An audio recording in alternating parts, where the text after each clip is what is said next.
In today's video, I'm going to teach you how to add releases to Jira. Whether you're managing a software project or tracking updates for your team, adding releases to Jira is essential for keeping everyone aligned and on track.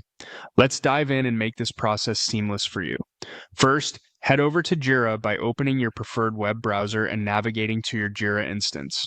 Once you're logged in, focus your attention on the left-hand panel. Here, you're going to click on either Spaces or Project, depending on how your Jira is set up and what's most relevant to your needs. This is where your journey begins in organizing your project. Next, after selecting Spaces or Project, you'll need to click on the specific project or space you're working within. This will direct you to the more detailed options related to that selection.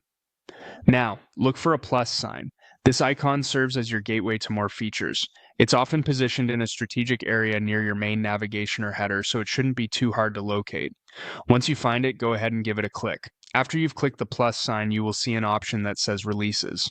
Click on Releases as this takes you directly to the section dedicated to managing releases within your project.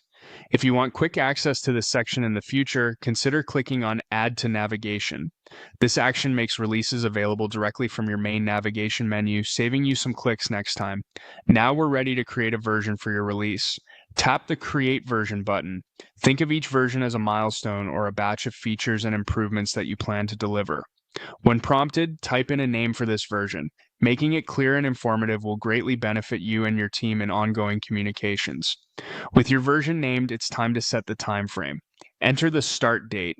This is when you plan to begin work on this specific version of your project.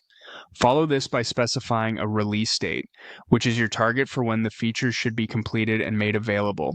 This helps in planning and ensures everyone knows the timeline for deliverables. Once your dates are set, you'll want to add a description. This field helps in providing more context, like what features are planned or any critical notes that people should be aware of. It's a great spot to lay out expectations and summarize what this particular release entails. Finally, click on Save. This action finalizes the creation of your release version, and your new version should now appear in your list of versions. Team members can now collaborate and track the progress of this release seamlessly. And there you have it, a complete walkthrough on how to add releases to Jira. With these steps, you'll improve your project management and ensure clarity in your team's development cycle. Thanks for watching, and happy project managing.